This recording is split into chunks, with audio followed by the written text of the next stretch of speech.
All right, here we go. So let's start off. So what is accounting? A lot of people think it's just lots of numbers and it's not fun. And you know what? It isn't really that much fun. But it is really gets a connection when you start understanding how it applies to business and how things really can be influenced if you really know your numbers. Over the years, I've worked in many businesses and large corporations, and the number one thing I've always told all my managers is to know your numbers. If you don't know your numbers, you don't know your business. Okay, so that's a really key thing. Stick in the back of your head. Hopefully, you'll remember from years to come. But let's start off. What is accounting? All right, so accounting is the process that involves collecting information and recording it, and then reporting it to people that make the decisions, whether it be a manager or an accountant or maybe investors, and we'll talk a little bit more of that. And the idea is that the objective is to help you make better decisions, right? Without these numbers, it is impossible to make decisions. You hear people saying, oh, I have this feeling. Without numbers, at the end of the day, it doesn't work. All right, so let's go on to the next subject. Okay, so why do we want to know accounting in sport? What does it matter? Well, if you're going to be planning an event, whether you're doing your local soccer tournament or baseball tournament, or larger events like Red Bull events, if you're doing a lot of the adventure races that I race in, there's a massive event, lots of moving parts. You need to understand how much it affects you and impacts the clientele. Sponsorships. If Monster is wanting to invest or support your event, how that's going to work? Is it make it profitable? Should you use another sponsor? Should it be Adidas or Nike, somebody like that? Does it make sense? Or what about if you're an owner of a team, your salaries, how much do you pay your players? Does it make sense? Is it profitable? All you need to do is look at some of the CFL teams and the struggles they've had over the years. Or NBA and the issues that the Leafs or hockey, the Leafs, the issues they're having, right? Perfect examples with salaries that you need to understand how it all ties in and how it makes it more successful as a team and how it ties in and how successful a sport and supports the sport industry overall.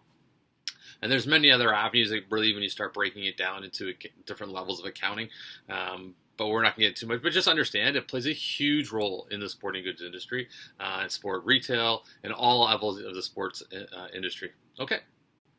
All right. So who's watched the Dragons Den before? One of my favorite shows. I usually used to watch it in class. We would.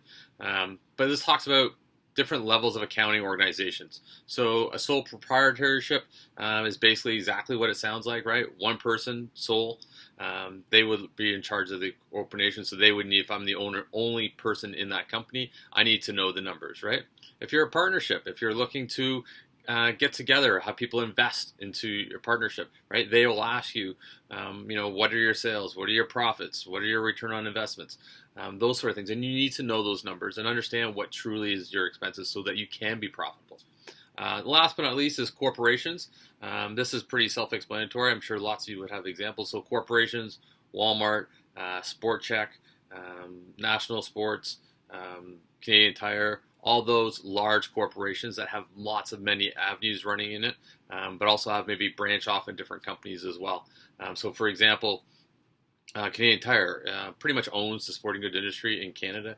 If you don't know that, they own Sport Check, they own Marstrick Warehouse. Plus, before they purchased all these companies, they were the largest retailer in sporting goods for many, many years. And then they slowly grew up and bought other companies as they evolved in order to compete against the superstores of the world, the Walmarts of the world, etc. So those are basically the three levels: so proprietorship, partnership, and corporations. I'm not going to spend too much time on it, but just understand that there's all different levels. Everybody needs to know accounting and how it ties in. Okay? All right. I already talked about the needs and why we do accounting. So this talks a little more specifically. So who uses all this accounting information, right? You have all these numbers. Well, lenders, banks. Banks need to know. If you were to ever buy a house, they'll ask you how much money you make. Do you have any other expenses? Any other debts? They would need to know. Shareholders, people that want to invest into your company. They want to know. So if you, again, watching Dragon's Den, they're looking for investors. They're going to ask you all kinds of numbers, right? What is your income? What's your profit ratios, your ROI, all that sort of things. So shareholders is another example of companies that need that accounting information. External auditors.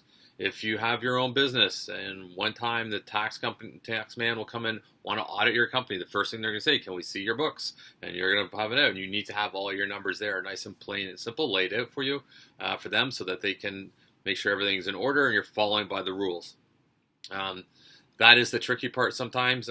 There's a lot of owners that kind of don't like, they'll hire a separate bookkeeper to do that for them.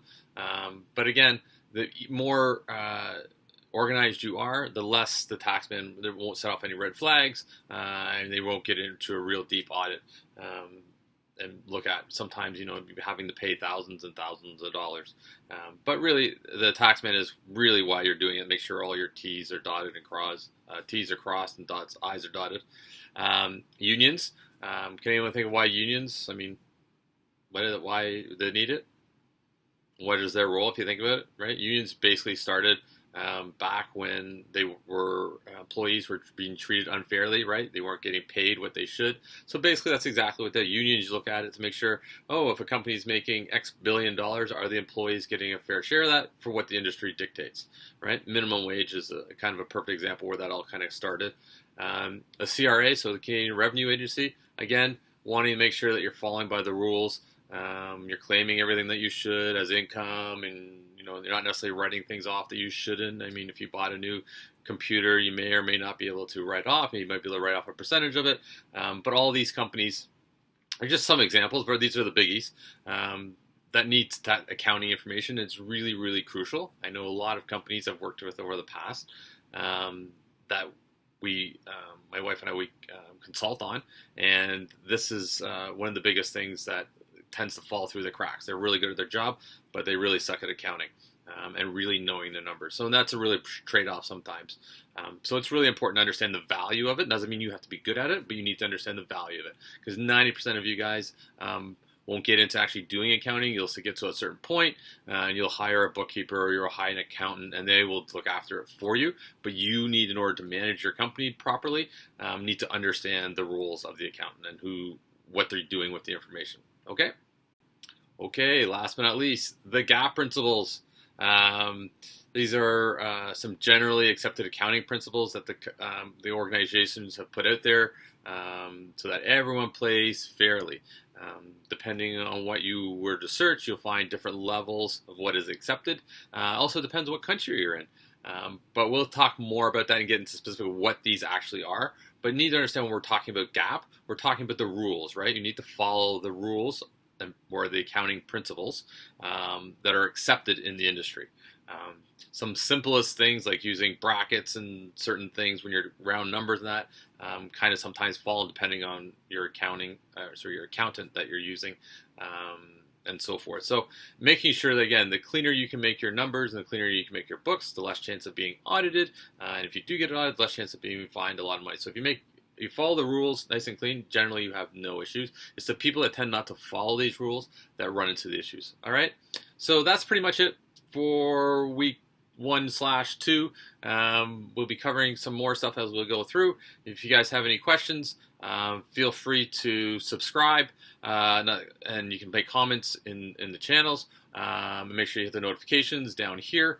And then we can get you guys any changes in YouTube videos that pop up. You can see them right away. All right. So hopefully that went well for you guys. If you have any comments, again, you can email me, whatever you need to do. And I'll see you guys next week.